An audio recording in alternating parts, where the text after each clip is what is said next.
نحمده ونصلي على رسوله الكريم أما بعد فقد قال الله تعالى في كلام المجيد الفرقان الحميد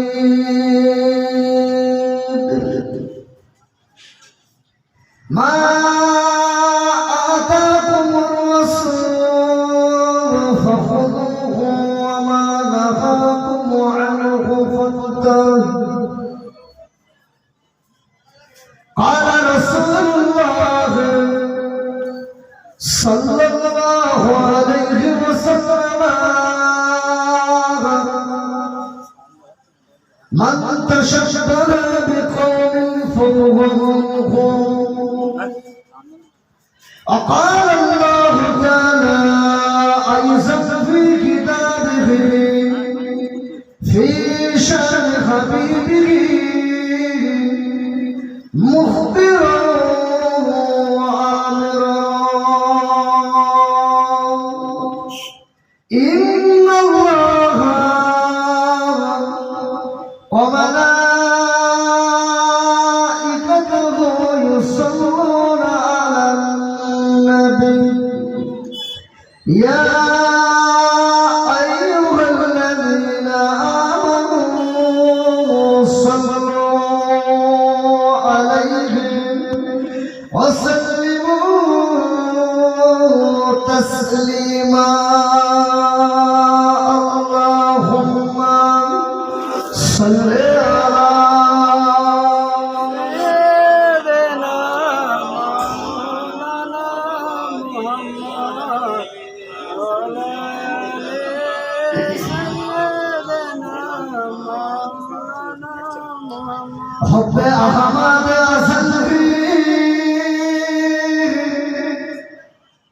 حب أحمد सीने में है हो मेरा दिल मदीना में है फूल हो तो फूल का क्या हुस्न है लुत्फ जन्नतों से बरकरार मदीना में है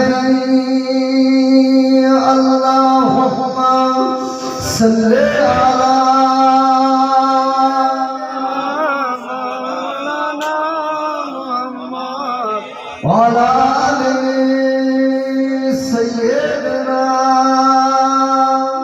मौलाना मुहम्मद और भविष्य में कुछ रास्ता नबी যে নবী মায়েদের মহাসারে তিনি আল্লাহ বাদশাহদের নবীকে উম্মতের সুপারিশের কান্ডারি হয়ে আশিক উম্মতিদেরকে ধরে ধরে আমার নবী আল্লাহ জান্নাতের মেহমান বানিয়ে দিলেন। মন খুলে বলে সুবহানাল্লাহ, মন খুলে বলে সুবহানাল্লাহ। তুমি সিলসিলা হক ফুরফুরা শরীফ, সিলসিলা হক ফুরফুরা শরীফ না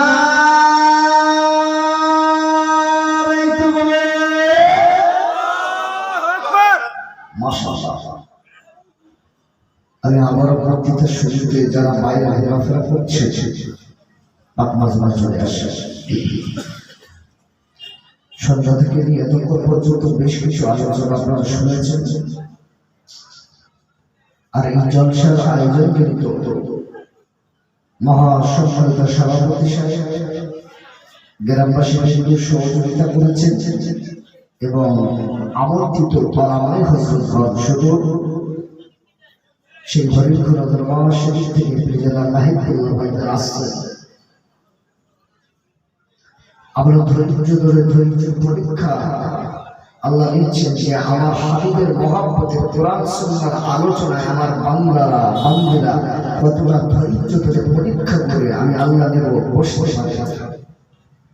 কারণ কোন পার্টির মাহফিল হলে কোন আলোচনার মজলিস হলে মাহফিল হাদিস কোরআনের বাদ দিয়ে সেই জায়গায় আমরা ঘন্টার পর ঘন্টা বসে থাকতে পারি কি পারি না?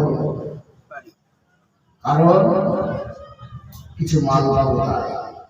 আর এখানে বসে আমার আল্লাহ খুশি হয়ে যাবে, নবী খুশি হয়ে যাবে, আল্লাহ আল্লাহ রাসূল খুশি হলে বদৌলতে আল্লাহ জান্নাত দেবে। মন খুলে বলে, এর মন খুলে বলে সুবহানাল্লাহ।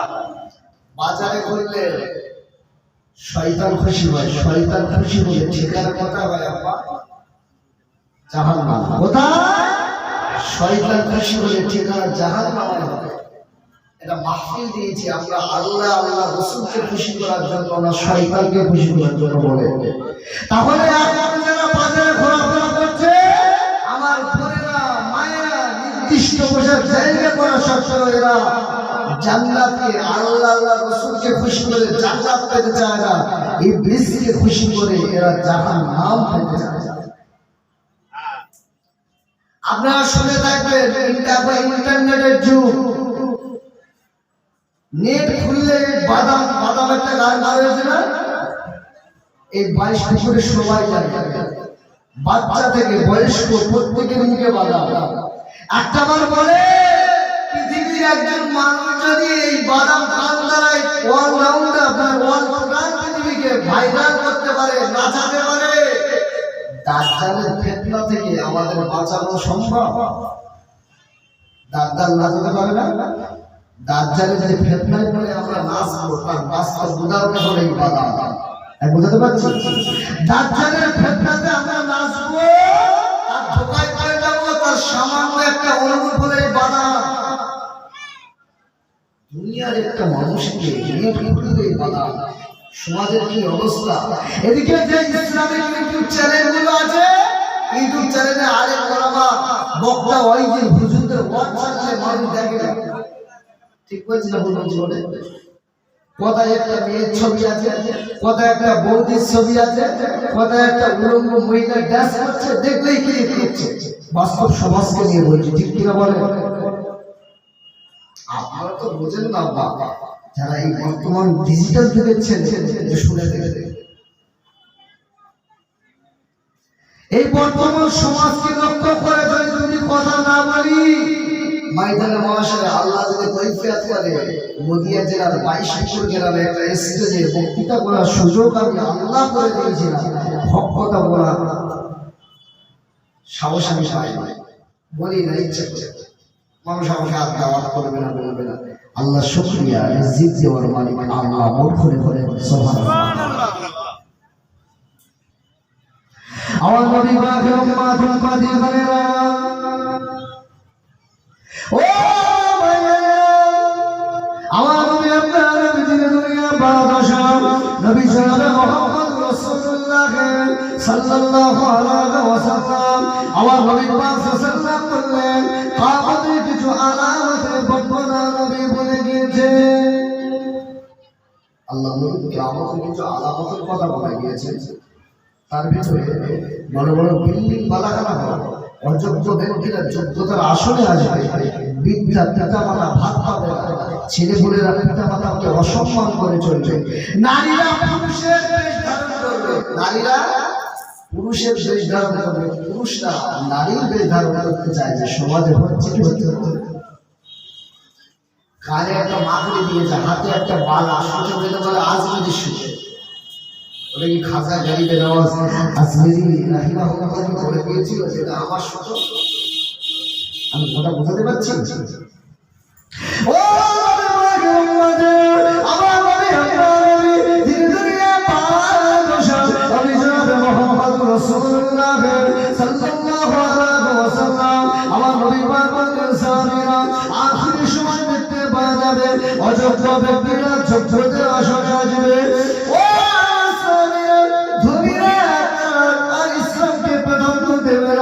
শুধু ধনীরা নয়, যারা গরিব কৃষকরা বড় ধনী বেড়ে যাবে, বড় বড় বিল্ডিং কারখানা দেখতে পাবে, বড় বড় কলকারখানা দেখতে পাবে।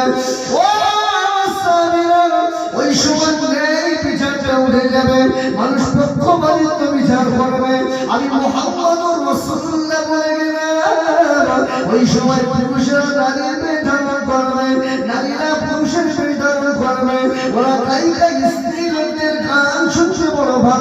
সমাজে ও মুরব্বী আপনারা ও 22 পুকুর এলাকাবাসীরা আমার বক্তব্য আপনাদের কাছে এই বর্তমান সমাজকে লক্ষ্য করে যদি কথা বলতে যায় এই সমাজে একেবারে ভাইকে সুষ্টা পড়ে ওই সুষ্টা ফোন করে একেবারে মাঝে সুষ্টা পড়ে মাঝে জিন্সের প্যান্টটা ইউজ করে ওই বাড়ির মেয়েটা ওই জিন্সের প্যান্টটা ইউজ করে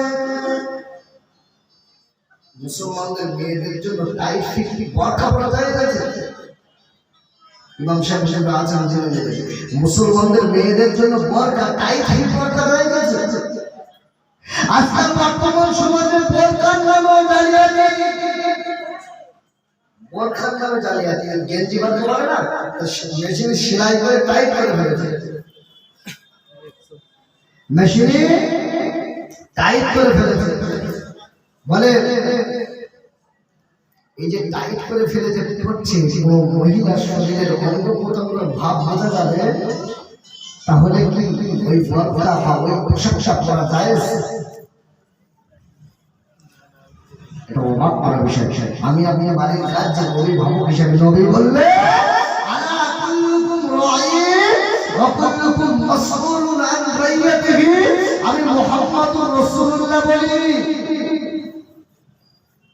তোমরা বাড়ির অভিভাবক হিসেবে সর্বপ্রথম আল্লাহ তাআলার জবাব দিতে হবে বাড়ির অভিভাবক হিসেবে আল্লাহ তাআলার জবাব দিতে হবে আবার কি প্রয়োজন হইবে ও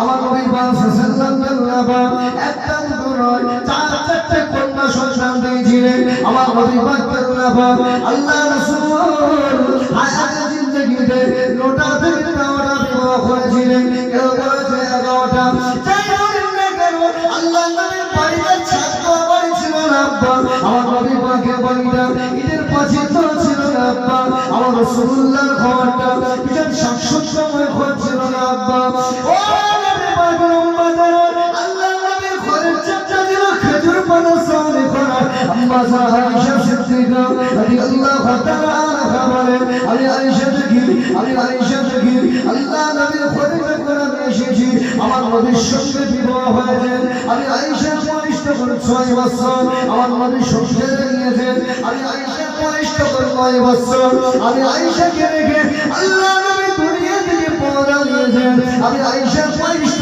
18 বছর আম্মা আয়েশা সিদ্দিকা রাদিয়াল্লাহু তাআলা আনহা বলেন আমি আয়েশা থেকে আল্লাহ নবীর ঘরে এসেছি আল্লাহ নবীর ঘরে খাওয়ার সঙ্গে আল্লাহ নবীর ঘরে খাওয়ার একটা প্লেট দেখতে পাওয়া যায় আল্লাহ নবীর ঘরে পানি রাখার জন্য একটা মশক দেখতে পাওয়া যায় আল্লাহ নবী খেজুর পাতার চেটাইয়ের উপরে শয়ন করতেন ও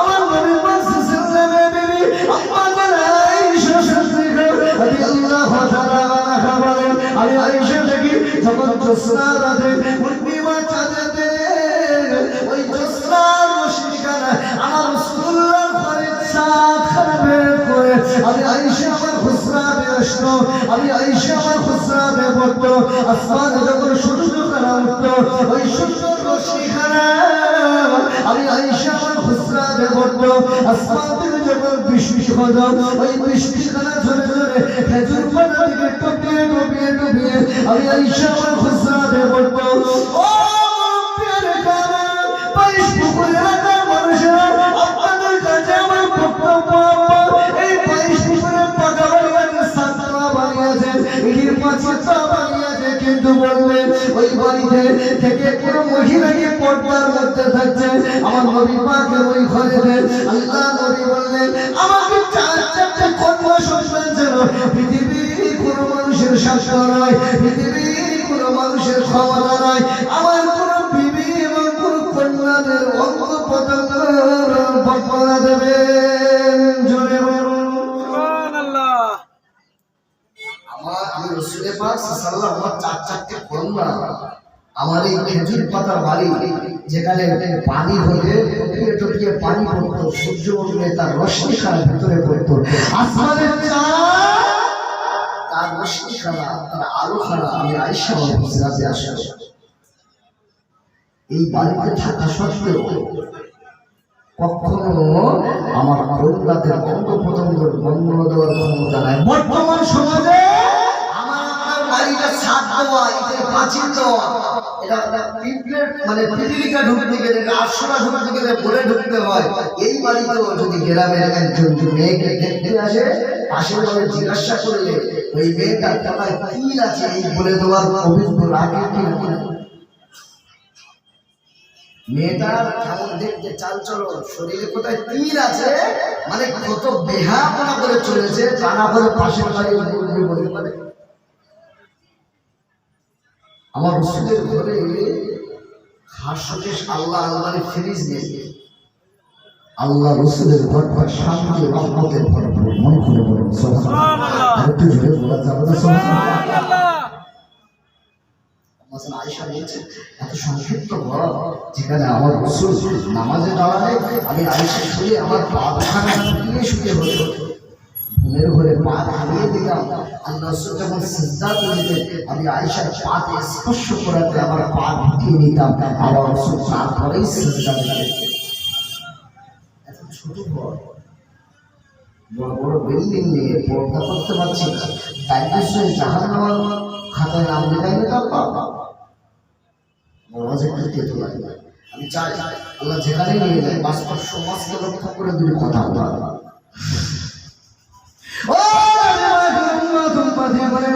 আমার বক্তব্য আপনাদের কাছে আমার পর্দাটা শুনে থাকবে মা বলেরা আর খারাপ করে শুনে মায়েরা বলেরা আল্লাহ বললেন ও দুনিয়ার নারীদের আমি মুহাম্মদুর রাসূলুল্লাহ বলি, অন্য কোনো ধর্মতে নারীদের প্রাধান্য দেওয়া হয় নাই, নারীদের স্থান দেওয়া হয় নাই। আমি মুহাম্মদুর রাসূলুল্লাহ ওই নারী সম্পর্কে বলে দিলাম আর দুনিয়া কুল্লুহা মাতাউন খায়রুল মাতাইদ দুনিয়া আল ইমরাতুস সালিহা। আমি মুহাম্মদুর রাসূলুল্লাহ বলি আর দুনিয়া কুল্লুহা মাতাউন, तमाम দুনিয়াটা হয় একটি সম্পদ। খায়রুল মাতাইদ দুনিয়া, ওই দুনিয়ার সম্পদের ভিতরে সবচেয়ে উত্তম সম্পদ হলো, সবচেয়ে দামি সম্পদ হলো আল ইমরাতুস সালিহা। আমার নবী পাক সাল্লাল্লাহু আলাইহি ওয়াসাল্লাম বললেন সবচেয়ে দামি সম্পদ হলো সৎ নারী। আমি রাসূলুল্লাহর হাদিস আপনাদেরকে শোনাচ্ছি। আমার নবী বললেন তামাম দুনিয়াটা একটি সম্পদ, ওই সম্পদের ভিতরে সবচেয়ে উত্তম দামি সম্পদ হলো নারী। আব্বা এই সময় এরকম সৎ নারী খুঁজতে গেলে বালি ছাড়া চালন দিয়ে খুঁজতে হবে। সৎ নারী খুঁজতে গেলে বালি ছাড়া চালন দিয়ে খুঁজতে হচ্ছে।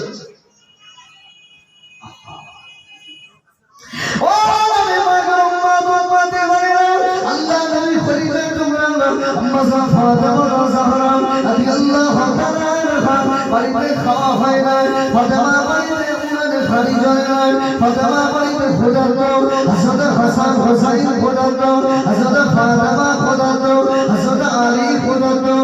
আল্লাহ নবী জামাত আলী, ও রব্বিল কারীম, আমার নবী পাকের জামাত আলী রাদিয়াল্লাহু তাআলা বাড়ি থেকে বার হয়েছে একটু কাজের সূত্রে করার জন্য। সংসারে বড় কষ্ট, সংসারে বড় অভাব। আমার ফাতেমা খোদার দাও, আমার হাসান হুসাইন খোদার দাও, আমি আলীকে খোদার দাও। সংসারে বড় অভাব। হযরত আলী রাদিয়াল্লাহু তাআলা মদিনার বাজারে ঘুরে ঘুরে ঘুরে ঘুরে কোনো কাজ মেলে নাই। আম্মা ফাতেমা জাহরা রাদিয়াল্লাহু তাআলা ঘরের পর্দা খানা সরিয়ে বারবার বারবার করে তাকিয়ে দেখে ওই হাসান হুসাইনের আব্বা আমার নবী পাকের জামাতা আমার স্বামী আলী আসে কিনা, মদিনার বাজার থেকে কোনো বাজার করে আনে কিনা, মদিনার বাজার থেকে কোনো মাল সবজি কিনে আনে কিনা। আমরা বড় খোদা দাও। ফাতেমা বারবার করে দেখে আসমানের সূর্য ওখানে ঢলে গিয়েছে, আসমানের সূর্য ওখানে ঢলে গিয়েছে। ও নবী পাকের উম্মত উম্মতে গায়রা আমাদের ফাতেমা জাহরা রাদিয়াল্লাহু তাআলা দেখে হঠাৎ দূর থেকে আমার নবী পাকের জামাতা ফাতেমার স্বামী হাসান হুসাইনের আব্বা জান হেঁটে করে ঘেরে দিয়ে আসেন। হাসান ফাতেমা লক্ষ্য করেন না হাসান হুসাইনের আব্বার হাতে কোনো বাজার না, হাসান হুসাইনের আব্বার হাতে কোনো খাবার নাই বাজার নাই আম্মা জান ফাতেমা ঘরের দরওয়াজা করে লাগিয়ে দিয়েছে আমার নবীর পাকের জামাতা হযরত আলী রাদিয়াল্লাহু তাআলা খুশি খুশি আল্লাহ নবী বেটি ফাতেমাকে সালাম দিলেন ও উম্মত করে হাসান হুসাইনের আম্মা জান হুসনা শরীফের ভিতর থেকে সালামের জবাব দিয়ে বললেন ও নবী পাকের জামাতা আলী আজকে কি কোনো কাজ পেলে না সালাম দিয়েছে সালামের জবাবটা ফাতেমা দিয়েছে বলে আব্বা আমার বক্তব্য এই জায়গাটি হযরত আলী বাড়িতে সালাম দিচ্ছেন আমাদের বাড়ি সালাম আছে আমাদের বাড়ি থেকে সালাম আছে নবী বললেন স্বামী স্ত্রীর ভিতরে সালাম দিলে ওই বাড়িতে আল্লাহর রহমত বর্ষিত হয় মন খুলে বলুন সুবহানাল্লাহ এই সালামের প্রচলন কবে হবে আমার মায়েরা যারা মাইকে আওয়াজ শুনছেন সালামের প্রচলন কবে হবে ইমাম সাহেব মনি সাহেব বক্তা সাহেব বলে বলে তো গালে ফেরা উঠে গেছে আপনারা আওয়াজ শুনতে শুনতে কবরে চলে যাচ্ছেন ওই যে বক্তা আলিম ইমামদার আওয়াজ করতে করতে কবরে যাচ্ছে পরিবর্তন কবে আহা এটা পরিবর্তন করবে আম্মা ফাতেমা সালামের জবাব দিয়ে বলছেন আজকে কি কাজ পেলে না হযরত আলী বলছেন ফাতেমা আমি মদিনার বাজারে গলিতে গলিতে ঘুরে ঘুরে কাজ পেলাম না আম্মা ফাতেমা বলছেন যে প্রাণের স্বামী আলী আপনি যদি মুস্কে না হাসেন ফাতেমা ঘরের দরওয়াজা খুলবে না মন খুলে বলুন সুবহানাল্লাহ বাড়িতে ক্ষুধার্ত সন্তানরা ক্ষুধার্ত বিবি ক্ষুধার্ত নিজেও ক্ষুধার্ত আসল ফাতেমা জোহরা বলতে স্বামী আপনি যদি মুস্কে না হাসেন আমি ফাতেমা দরওয়াজা খুলব না কারণ আল্লাহ আমার স্বামীকে তো আমার কাছে ফিরিয়ে দিয়েছে সারাদিন আমি ফাতেমা এতেই আল্লাহ শুকরিয়া আদায় করি মন খুলে বলুন সুবহানাল্লাহ এই সমাজে বর্তমান পরিস্থিতি শুনে তো মিলা ও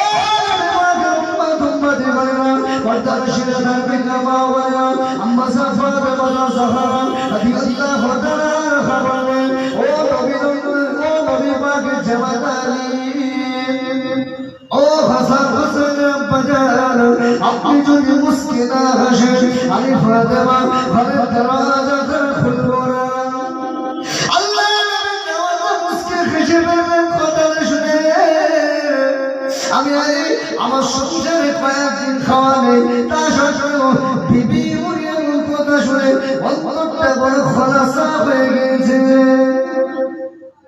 বিবিদের সঙ্গে কোনো কথা বলে এটা মনটা খুশি হয়ে দেখবেন আর মনটা যদি ভাগ থাকে সংসারে অশান্তি থাকবে কিছু ভালো লাগে অশান্তি শুরু এই সংসারে অশান্তি বলেন কথা বলে আমি যদি একটা অপরের উপরে যাই আমি বাস্তব সমাজকে নিয়ে কিন্তু বলার চেষ্টা করছি কারণ এই সংসারে অশান্তি বলে আমার মায়েরা মুরব্বিয়া রেখে আমার যুবক ভাইরা বর্তমান সমাজে আমার সংসারে বিবি বাল বাচ্চাদের নিয়ে একটু সুখে শান্তিতে থাকবো এই চিন্তা আমরা প্রত্যেকে করি ঠিক কি বলে তাই কেউ মনে করছে কেউ সবজি চাষ করছে কেউ লেবার ঠিকাদারি কাজ করছে বিভিন্ন কাজে তারা ব্যস্ত আমার বাচ্চা আমার বিবির একটু সুখে শান্তিতে থাকে বলে যে বাড়িতে নামাজ নাই ওই বাড়িতে আল্লাহর রহমত নাই আল্লাহর রহমত না হলে ওই বাড়ি সুখে শান্তিতে থাকা সম্ভব বলে আরে আমার কথা বুঝতে পারছেন কি আপনারা যে কথা বসে আপনি মাথায় না নবী বলছেন যে বাড়িতে নামাজ হয় ওই বাড়িতে আল্লাহর রহমত হয় পৃথিবীতে এমন একটা জিনিসের নাম বলুন যাতে আল্লাহর রহমত নেই তাদের বরকত আছে আমার মাসে যদি 20,000 25-30,000 টাকা ইনকাম থাকে ওই বাড়িতে আল্লাহর রহমত না থাকলে শান্তি বরকত হতে পারে না কথা বুঝতে পারছেন তাহলে আমি নামাজ পড়ি সারাদিন টাকার ভিতরে দৌড়াচ্ছি শান্তি হোক সংসারে সম্ভব আমার মাইকের আওয়াজ যারা যাচ্ছে নামাজ পড়ে যারা ফজরের নামাজ আদায় করলো সারাদিনের জিম্মাদার রুজির দায়িত্ব আমার আল্লাহ নিয়েছেন মন খুলে বলবো এটা মন খুলে বলেন না সুবহানাল্লাহ তাকবীর দাও নারায়ে তাকবীর দায়িত্ব আল্লাহ নিচ্ছেন তাহলে আমার একটা যদি ফজরের নামাজ আদায় না করে চলি দায়িত্ব আল্লাহর হাতে আছে বলে একটু ওয়াজ বুঝে যান বাড়ি গিয়ে আলোচনা চলবে ও নবী পাকের উম্মত করেরা, তাহলে আল্লাহ নবী সাল্লাল্লাহু বললেন ফজরের আযান হয়ে গেল, মাগরিবের আযান হয়ে গেল, আসরের আযান হয়ে গেল, জোহরের আযান হয়ে গেল, এশার আযান হয়ে যাবে। আমি মুহাম্মদ রাসূলুল্লাহ বলি, ওই বাড়িতে যদি নামাজ আদায় দাঁড়ায়, ওই বাড়িতে যদি নামাজ না পড়ে, আমি মুহাম্মদ রাসূলুল্লাহ বলি, ওই বাড়িতে আল্লাহর গজব নাজিল হয়, আল্লাহর গজব নাজিল হয়। ও জওয়ান ভাইরা, প্রত্যাশীরা দরবেগা বাবারা, আমাদের সমাজে বেনামাজি বলতে, আমাদের বাড়িতে সুদখোর করতে, আমাদের বাড়িতে হারাম করতে, আমার বক্তব্য আপনাদের কাছে আল্লাহ নবী সাল্লাল্লাহু আলাইহি একজন সাহাবী, ওই সাহাবী হুজুর আমার নবী পাকের কাছে হাজির হয়ে গেছে। মনটা বড় মলিন, মনটা বড় খারাপ। আমার নবী পাককে সালাম দিলেন, ইয়া রাসূলুল্লাহ হাবিবাল্লাহ হুজুর, আমি আপনার কাছে এসেছি। আল্লাহ নবী বললেন, বাবা সাহাবা, কি সংবাদ নিয়ে এসেছো বাবা, কি খবর নিয়ে এসেছো বাবা? ইয়া রাসূলুল্লাহ, ইয়া হাবিবাল্লাহ হুজুর, আমি সংবাদ নিয়ে এসেছি। আমি এত টাকা পয়সা ইনকাম করি, আমি এত টাকা পয়সা রোজগার করি, আমার বাড়িতে বড় বড় হয় না, আমার সবচেয়ে বড় অভাব। আল্লাহ নবী বললেন, বাবা সাহাবা, তোমার বাড়ির দরজায় কি পর্দা লাগানো আছে? তোমার বাড়ির জানালায় কি পর্দা লাগানো আছে? না না ইয়া রাসূলুল্লাহ, আমার বাড়ির দরজায় পর্দা লাগানো নাই, আমার বাড়ির জানালায় পর্দা লাগানো নাই। আমার নবী পাক সাল্লাল্লাহু আলাইহি বললেন, ও সাহাবী, বাড়িতে চলে যাও বাবা, আমি মুহাম্মদ রাসূলুল্লাহ বললেন, বাড়িতে চলে যাও বাবা, তোমার ঘরের দরজায় জানালায় পর্দা লাগিয়ে নাও, ঘরের দরজায় জানালায় পর্দার ব্যবস্থা করে দাও। আমার নবী পাকের সাহাবী, ওই গরীব সাহাবী বাড়িতে আসলেন, ভবিষ্যতের পাঠ্য শুনলেন, ভবিষ্যতের আলোচনা করলেন। ও আমার বিবি সাহাবা, আমার নবী, আপনার নবী মুহাম্মদুর রাসূলুল্লাহ বলেছেন, বাড়ির দরজায় জানালায় পর্দা লাগাতে। গরীব সাহাবী বাজারে চলে যে দামি কোম্পানির কাপড়টা কিনতে পারলেন না, ওই গরীব সাহাবী কুয়ালামির কোম্পানির কাপড়টা কিনে বাড়িতে নিয়ে এসে সেলাই করে বাড়ির দরজায় জানালায় পর্দা লাগিয়ে দিয়েছে, বাড়ির দরজায় জানালায় পর্দা লাগিয়ে দিয়েছে। ওই সাহাবী দেখতে পেলেন, কিছুদিন অতিবাহিত হয়ে গেল, দিন যায় রাত আসে, রাত যায় দিন আসে, দিন যায় রাত আসে, রাত যায় দিন আসে। ওই সাহাবীর বাড়িতে বরকত ফিরে এসেছে, ওই সাহাবীর বাড়িতে আল্লাহর রহমত ফিরে এসেছে। আমার নবী পাকের সাহাবী আল্লাহর হাবিবের দরবারে হাজির হয়ে গিয়েছে।